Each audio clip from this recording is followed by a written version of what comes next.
Break ਤੋਂ ਬਾਅਦ ਤੁਹਾਡਾ ਸਾਡੇ ਸ਼ੋਅ ਵਿੱਚ ਇੱਕ ਵਾਰ ਫਿਰ ਸਵਾਗਤ ਆ। ਜਿੱਦਾਂ ਕਿ ਅਸੀਂ ਕੱਲ੍ਹ ਤੁਹਾਡੇ ਨਾਲ ਵਾਅਦਾ ਕੀਤਾ ਸੀ, ਸਾਡੇ ਨਾਲ ਇੱਕ ਹੋਰ ਪੋਲੀਟੀਕਲ ਸ਼ਖਸੀਅਤ ਨੇ ਜੁਆਇਨ ਕੀਤਾ ਵਾ। ਸਾਡੇ ਨਾਲ ਜੁੜ ਚੁੱਕੇ ਨੇ ਲੀਲਾ ਜੀ, ਜੋ ਕਿ ਕੈਲਗਰੀ ਰੌਕੀ ਵਿਊ ਤੋਂ ਕੈਂਡੀਡੇਟ ਨੇ ਵਾਈਲਡ ਰੋਜ਼ ਦੇ। ਸੋ ਇੱਥੇ ਮੈਂ ਇੱਕ ਗੱਲ ਦੱਸ ਦੇਣਾ ਚਾਹੁੰਦਾ, ਇੰਟਰਵਿਊ ਇੰਗਲਿਸ਼ ਹੋਊਗੀ ਕਿਉਂਕਿ ਲੀਲਾ ਜੀ ਨੂੰ ਪੰਜਾਬੀ 'ਚ ਕਾਫੀ ਥੋੜ੍ਹੀ ਜਿਹੀ ਕੁਐਸਚਨ ਸਮਝ ਤੇ ਆਨਸਰ ਕਰਨ 'ਚ ਦਿੱਕਤ ਆਊਗੀ। ਤੇ first thing, Leela, welcome to our show. Thank you so much. Thank you for having me. Truly honored to be here. Oh, it's our honor to have you here. Okay, because you are first time here, can you tell our audience who is Leela? So thank you so much for having me. My name is Leela Sharon Aheer, and I was born in Edmonton. And we moved to Calgary shortly thereafter, and then to Chertermere in 1979. So I was raised in a beautiful village, and we were just so fortunate to be part of a beautiful community that I've had the pleasure of seeing grow from a village to a town to a city as of New Year's this year. So it's been a huge privilege for me to see how everything's come together, and then to be in this position to be able to come forward and represent the Wildrose members of our community and our constituency is truly an honor. Okay, and can I know why did you choose Wildrose? Well, I've been a Wildrose member since 2010. When Rob Anderson came forward with that into our region, my husband and I both felt fiscally, from our point of view, we're both entrepreneurs, we have businesses in Chertermere, that it seemed like the most responsible form of government at that point, having watched the demise of the PC government at that point, and just being very concerned as to where our tax dollars were going. Fiscally, that the party at that time really held for us the priorities of where we saw our lives going and how we felt our taxes should be spent. And so it was a very, very good decision for us at that point. Okay. When we talk about Wildrose, one thing you always hear, no tax, no tax, no tax, right? But if you look at the oil prices, we all know we make lots of money from oil, right? If oil prices are down, we are not making that money, and we need some other way to generate that revenue, Absolutely. right? And if we keep on saying no taxes, and also we need a lot of money, which we are missing because of oil, how can Wildrose balance that budget? Well, in the plan, if you look at what our revenue is, we don't have a revenue issue. This is an absolute mismanagement of funds for the PC government. What has to happen is that if you keep throwing money at anything, any situation, you're not dealing with the problem. The problem is actually dealing with where that money is going presently. If you continue to tax people, all you're doing is growing that base of money that they have access to, that they're not being transparent about. So it actually goes back beyond that. You have to take a look at the numbers presently, understand where the waste is, and then you can take a look at that. There's absolutely no reason to tax Albertans presently. You can't convince me that that is the way to fix this issue. Until I understand, until our party understands, until we see what's going on with the waste first, we need to cut from there before we start taxing everyday Albertans again. And personally, for me, I mean, if I'm being charged a levy on anything, for example, healthcare, which is one of the ones that's come down with the 59 other taxes and fees that are currently in the PC budget that was passed down. Currently, if I'm going to be taxed a levy, I want to know that that's going to a box that says healthcare. Okay. So that within that time period, we build that up, and that's fine. If it goes towards healthcare, I don't think the average Albertans would have an issue with that. However, based on what we're paying out to all of these, to the AHS and to all of the top-heavy administration, I don't even think that that's necessary. I think once we see those numbers, we will firmly be able to establish where our money issues are. And that's why Brian firmly believes he can balance this budget. He knows, based on what we all pay out, that there's a humongous mismanagement of funds. Once that comes clear and once we're able to see that, we'll take a look at that, and I firmly believe we'll be able to balance that budget within that 2-year period. So you're not sure, you are just assuming, it's a guess. Nobody knows anything. That's the big issue, right? That's what I said at the beginning. We have no transparency. One of the big issues is that we need to be able to look at it and see where that money is. You can't, it would be interesting to say this is an assumption. We all get our bills, right? You need to look at your bills and understand where that money is going, and it's not an assumption. Where is it? I've seen personally no benefit from where our tax dollars have gone presently. So I don't think it's an assumption at all. There's waste. We have huge revenue. You can't tell me that with what we're paying out right now presently to our government and have nothing to show for it, really, in any stretch of the imagination. We should have the best healthcare. We should have the best education. We should be able to provide for our seniors. We should be able to do so many more things, provide advocacy on behalf of our children. I have a special needs son. They're being cut funding right now, presently 1.9%. So you're telling me that with what I personally pay in taxes and everybody else, that we have a revenue issue. That's not an assumption. That's obvious. Okay. But again, without looking at the papers, you know, we are making a plan without even looking at the papers. You know, that may or may not work. Well, I'm looking at my papers. Okay. As a person who pays taxes. Where is it then?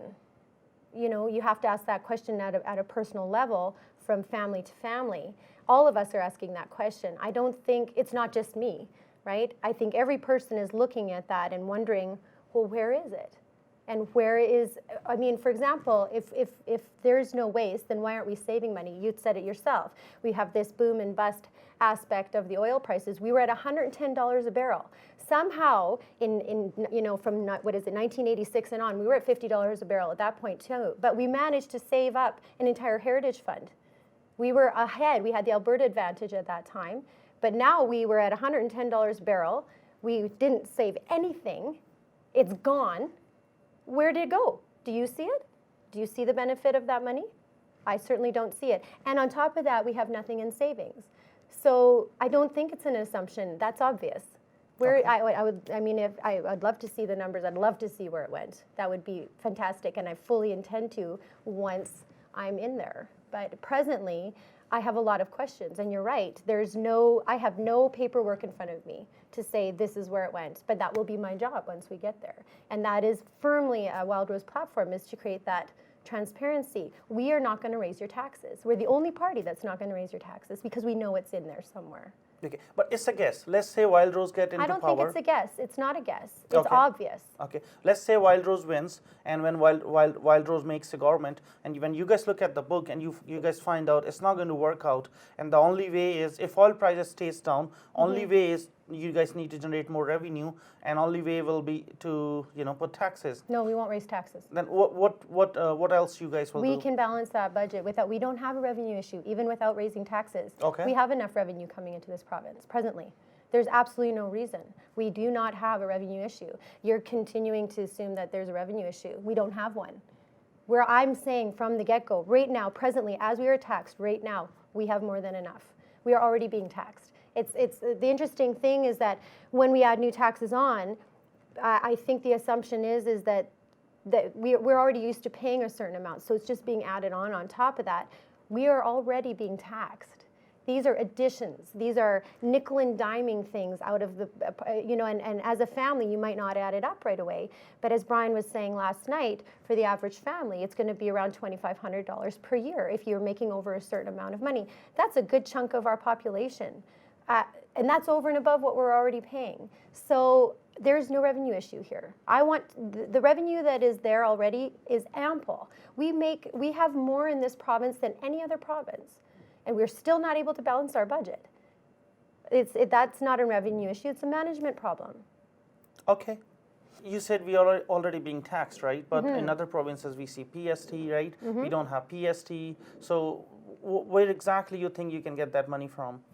Okay, so, well, presently, I mean, the Alberta advantage has always been to not have a PST because we pay other taxes on other things. And so, I mean, really in the balance of the situation, you either pay a PST or you pay levies on things. Okay. In Alberta, even though we don't have a PST, we are taxed on other things that are either more or less, like per capita, right? We make about $2,000 more per person per capita in this province.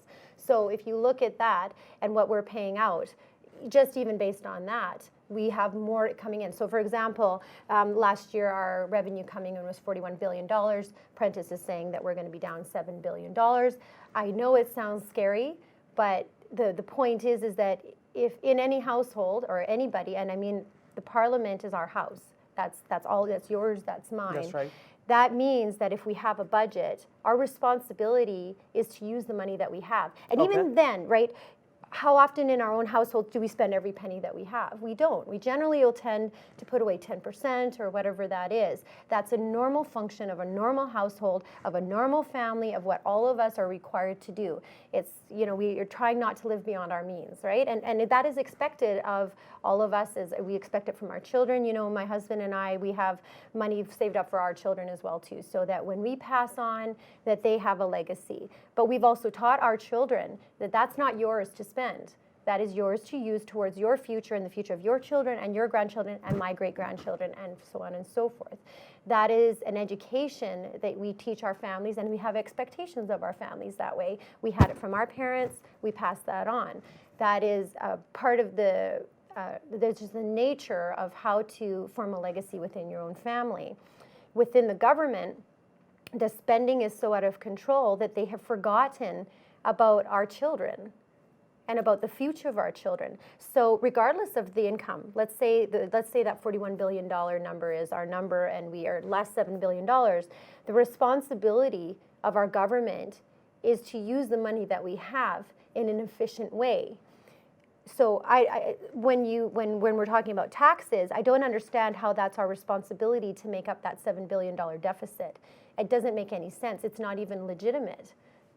That, you know, you use the money that you have and you make the best decisions. So if you're looking at infrastructure, for example, and you have, you know, a specific time that a bridge needs to be built or whatever, we'll stretch it out a little bit. If Albertans know what's coming down the pipe, we'll accept those limitations that the government has. The biggest issue is that there's no transparency. So for example, you know, you have the political footballs of building a hospital or building a school or building this road or whatever. Those are used to entice us into our votes. I mean, hopefully, I think we're all intelligent enough to know now that that's not going to happen, you know, these promises.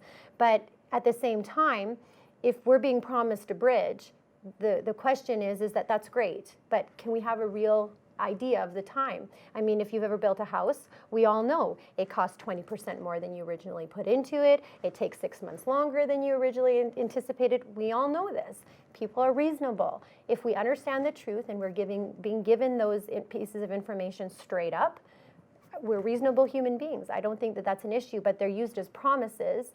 And then what ends up happening is that you feel at the mercy of a government that is not able to put forth what they say they're going to do. Balancing a budget is not like that. That was Prentice's promise. That was Redford's promise.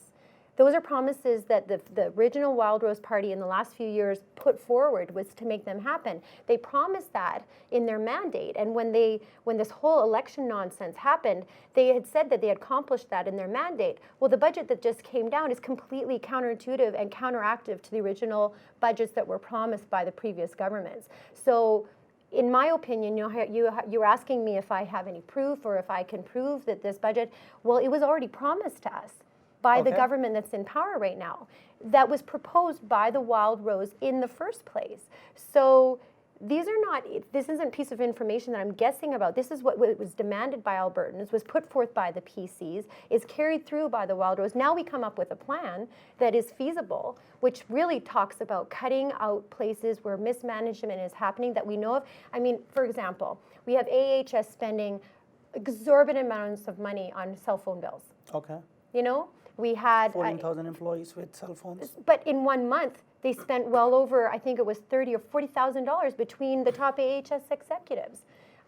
That's completely uncalled of, unprecedented. And now we have to create a law for integrity so that people understand they're not supposed to spend $17,000 a month on a cell phone bill. Because evidently they don't understand that wasn't the correct thing to do. That's right. So those are the kinds of things that I think most Albertans are finding irritating, why the PCs are losing their foothold presently. What the Wildrose is proposing isn't some sort of game plan. This is what we want. This is what Albertans want. Albertans want to understand where their money is going. We have a humongous population of small businesses. We have frontline workers, which are some of the best in the world. We want to make sure and protect people's right to live a beautiful life in this province, but it comes from the top. The top has to make the differences. You have to lead by example. It's the same thing as how you are in your family. If you want your children to behave a certain way and grow up in a certain environment, it's our responsibility to treat them that. We elect these officials to do a job for us. They work for you and me, not themselves. And they are spending like crazy our money in places where we don't understand, and it's just time to put a stop to it. We will not raise your taxes. We do not need to raise your taxes. We do not have a revenue problem. It is a mismanagement of funds.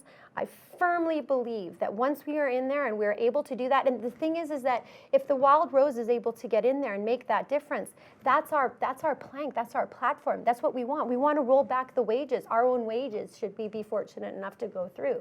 You know, MLA wages went up 30%.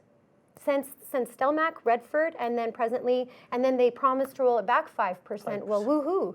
You know, like it's too far ahead, anyways. Yeah. You know, and then all of the other expenses, travel and gas and all of these other things. I realize those are small things, and I realize that there are times where that might be necessary within a government.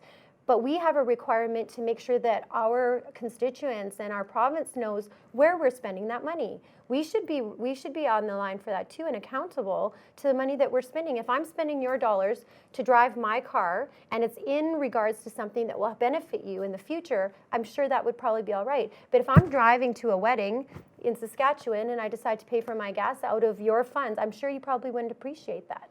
I will not. Right? Yeah. So those are things that come with accountability. And that's, for me, just as a person, that says a lot about who you are and the kind of people you're putting forward. Brian is choosing people with ethics, people who have come forward out of the trauma of what we all endured over Christmas, finding out that the people that we believed in, that we put our names on, that we sacrificed our own integrity for, to put forward, who have turned around and made decisions that are personal decisions for themselves. We have come forward because of that. We fully expected that the people that we put forward would be running the government right now. Okay. And instead, and here we are, we've managed to bring together a party that was completely disengaged, that completely fell apart. Not by any, I mean, it was not the members' fault. Because our leaders left us, we have managed to put together a team that I've never been more proud to be part of. So proud that I came forward. Okay. When we talk about oil, you know, because of oil, we lost almost 14,000, 15,000 jobs in Calgary.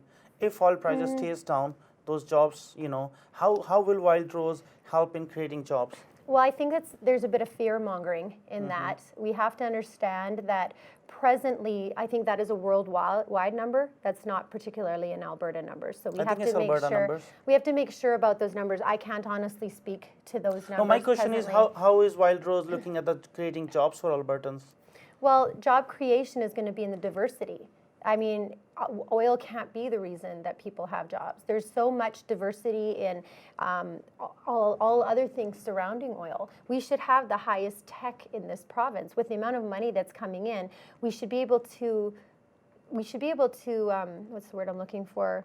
Bring in some of the best people in the world. I mean, we're sacrificing jobs for, you know, we're not bringing enough doctors and nurses. I mean, we're low on the spectrum on all of these things, and that's because our focus has always been into the oil production.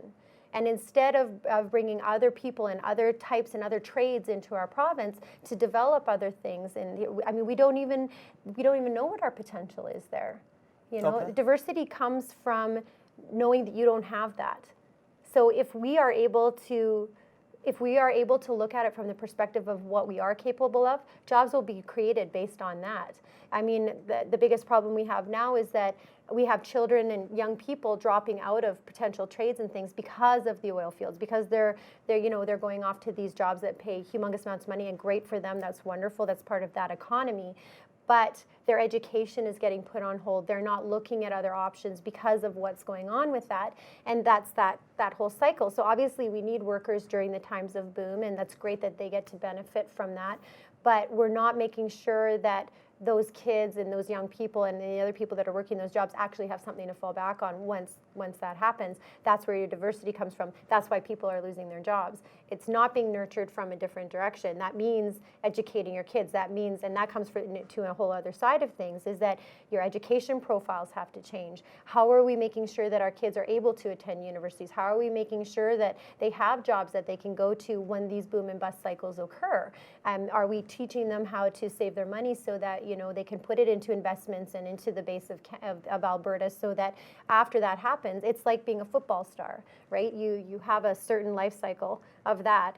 And once you've made your money as a hockey star or as a football star, you have to know that there's got to be something after that. Once you get a knee injury or something like that, it's the same thing with these jobs. They've got a cycle. They've got a lifespan, right? We all know that. We've all lived here long enough to know that there's that lifespan. So the diversity will come from those people being able to know that that's happening and where their education is going to take them after that. So within the plan of the Wildrose is partly is making sure that that education is feasible for kids, that we're changing the way that that dynamic happens, so that the education aspect becomes where kids want to go. You can't just diversify based on nothing. You have to see what your talents are. We've got so much talent in this province that goes so much beyond oil, but we all get caught up in that momentum, right? So the job loss is relative to education, it's relative to what the needs are at that time, it's relative to immigration into our province, it's relative to a lot of different things. Once we get off the cycle, and once we realize that we have to diversify, jobs will come. And creating jobs happens in private sector, it happens within frontline workers, it happens within small businesses. I mean, the best small businesses are created as a result of needs within a community. If you don't have community members there, because they're off in the oil fields and the oil patches, they can't even contribute to what their communities need presently. That creativity is stumped, in my opinion, by that, and that's okay. That's part of the process. But if you're not giving people the opportunity, like for example, loans for small businesses, so that they can go ahead and find creative ways to diversify, those kinds of things, we're not going to be able to promote that diversification. We're so stuck in this oil have-not cycle. Okay, let's talk about healthcare. Brian proposed a plan. He said if any Albertan is not getting appointment in Alberta, Wildrose Yes. will bring a plan. Person can go to BC Right. or even USA and get appointment there, and government will pay the bill. But equals to government will only pay bill which government supposed to pay in Alberta. Mm-hmm. I So mean, you'd be they're not reimbursed going for to that pay. amount. Yeah, they're not Yeah. going to pay more. But now issue is, if person is traveling to USA Yeah. to get to get a treatment, who's going to pay for the airfare and Yeah. other expenses, And hotels? that would be that person's decision. And I think it's more, we're trying to keep that within Canada. I can't speak to the USA side of things. Okay. But within Canada, it would make sense, because if there is feasibility and you're able to go there, I mean, it's just a choice, right? It's Okay. an option. It's a much more feasible option than waiting 7 months, don't you think? But why don't we work on making our healthcare better? Absolutely. This is just an option. That's just one option. So, for example, if you're a worker and you are on your feet all day and you need a hip replacement, and you're in a 6-month waiting list for that. And that's 6 months of wages for you. That is 6 months of your life gone by. That is 6 months of you playing basketball with your children and all of those things. If you look at the relative cost to your life, the cost of maybe driving to Saskatchewan and going and getting that healthcare, and maybe you have to pay your gas in your hotel, I think relatively speaking, most people will see the cost-benefit analysis in being able to do that. Going to the States is a whole other option, because I honestly don't even know how to answer that. I understand the Canadian side of it. It makes complete sense to me. I mean, let's look at this legitimately for a person who's working, or even as somebody, I mean, your mother, for example, say one of our parents has to have a hip replacement and they're 93 years old. And 6 months is a long time in an elderly person's life who is suffering. I think that in terms of cost benefit and the health aspects of what's going to make a difference to that person, the choice is clear. And I mean, Albertans are so used to being nickel and dimed. I think if we have the option to do that, and again, part of it is knowledge, right? Knowledge is power. If you know that, okay, you will be refunded this amount of money of what you would have been charged in Alberta, or you're reimbursed, I'm sorry, for that amount. But you have to pay $200 for your hotel and $300 for gas. I think anybody would do that for our parents to make sure that they have significantly better life at that point in their life. So much more so than them having to sit here and suffer. Now, granted, like I said, that's only one option. We would like to fix everything else behind that. Wait times, the guarantees for getting in. I mean, there's so many things that we can do. If we have If we have a program, a database where you can check on your status and the status in the waiting rooms. I mean, the biggest problem that I've ever had going into emergency isn't emergency care. I've had some of the best care ever in emergency care for serious situations myself, and my husband and I are at the hospital a lot because we know a lot of people, so we advocate on our family and stuff. But what we end up leaving with are these superbugs, because you're sitting in a waiting room for 8 hours with every other kind of bug in the world, and you come home sicker than you went in, which of course is another burden onto the system, right?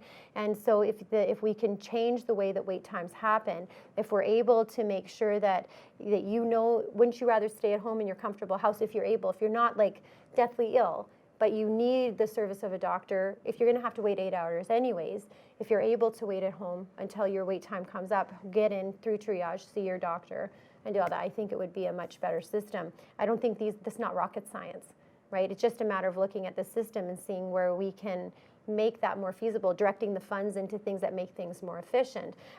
Wait times in terms of surgeries and stuff, that's all access-based. The government has changed access over the years in a way that makes it literally impossible to get a surgery at a certain time, because the way that the money's the way that it has shifted is that the access is based on the amount of surgeries that a person can do in a day or a year or whatever.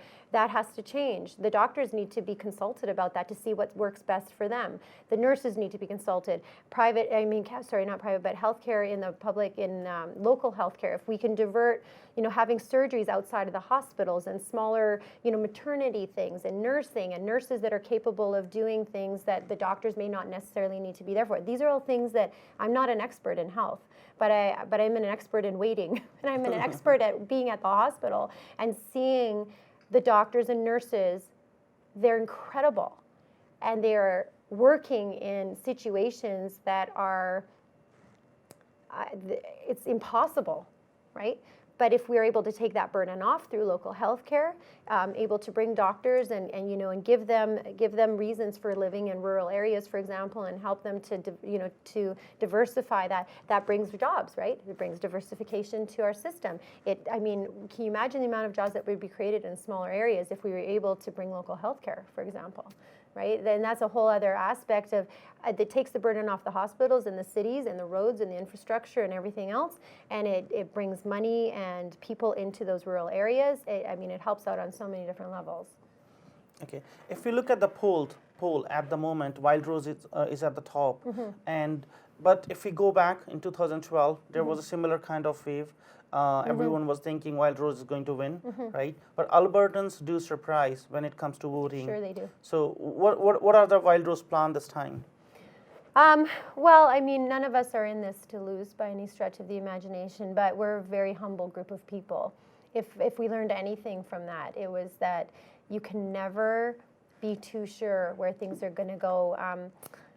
It's a person's personal decision of how they vote, and I take that very seriously. And when we're asking at the doors, I often feel that we're asking very personal questions, like who are you going to vote for, and do you believe in this party, and of course the questions come back with us too. They've got difficult questions for us too, which is really good.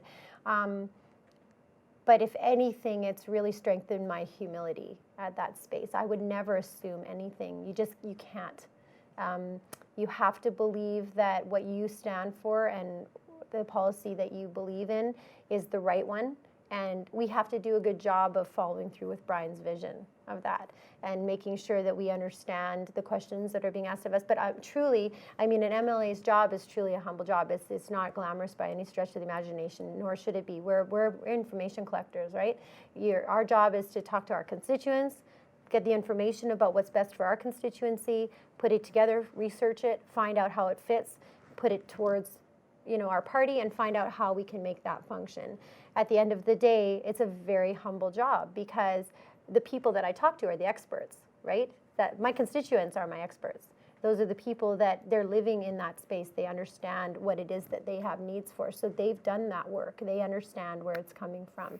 So to answer your question about how we're doing, every day is a little bit different, and there's a different vibe from moment to moment, and it really depends on if they're feeling engaged and if they feel that they're getting the truth, right? The truth is always the factor, and right now there's a lot of apathy, right? Because in Alberta, in our constituency, we had 55% voter turnout for our last election, and when our last MLA was elected.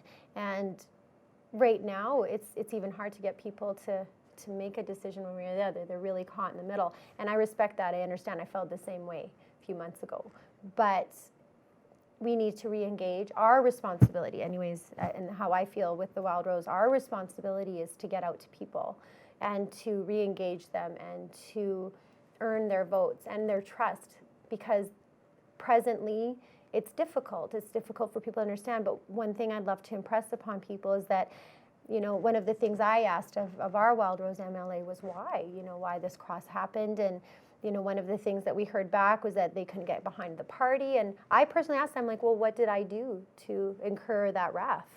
As a member, as a person of the party, as a person who firmly believed in those policies and who these people are, I personally wanted to know, from my point of view and everybody else who I talked to bring over to the Wildrose side, what did we do to incur this wrath? To be left without a leader of a party that we believe, 10,000 of us, of a party that we believed in, and that's what we have to be able to humbly go to the doors, making people understand that those of us who've come forward, there's no ulterior motive there. It's to represent the people that voted that way in the first place. And if we can engage them that way and make people understand that that's why we're there, Wildrose will do excellent. We'll do very well, because we are humble. The platforms are built on common sense ideas. We're common sense people. We don't have delusions of grandeur here. We want to do what's best by the people. We are voted in by our people. That's our job, right? That's what we're supposed to do. It's really simple, but it's not. It doesn't seem to be what happens. Especially when you have a government that's been in power for 44 years, right? It's certainly not what I see happening right now, and I'm feeling so motivated by people, and people are starting to seem hopeful as well. And there's been a huge trend that way. But like I said, we can't get beyond our britches. The ego can't get involved. You have to understand that our job is to simply put forward what our constituents need. It can't be about us at all. These are not personal decisions. These are decisions based on the people that we have the privilege of representing. We wish you good luck with your campaign, and we wish Wildrose also good luck. Thank you. Any messages for our viewers? Just to, please understand, that we are trying to get to everyone. We would love to be able to see you at your doors and talk to you and, hear what you have to say. It's really, truly our privilege to be out in the public. And for all the candidates, everyone, I salute every single person who comes forward. I know for myself and my family what an unbelievable journey this has been, and I have an incredible family, and my sister-in-law and my husband have been absolutely incredible, and for on behalf of all the other families as well too, who are supporting the candidates that are coming forward in all the regions and all the parties, I really do. I'm so honored to be amongst you, and also to acknowledge the sacrifice that everybody makes and how much all of us put into making sure that this province is the best province that it can be. So thank you so much for having me. Thank you for joining us.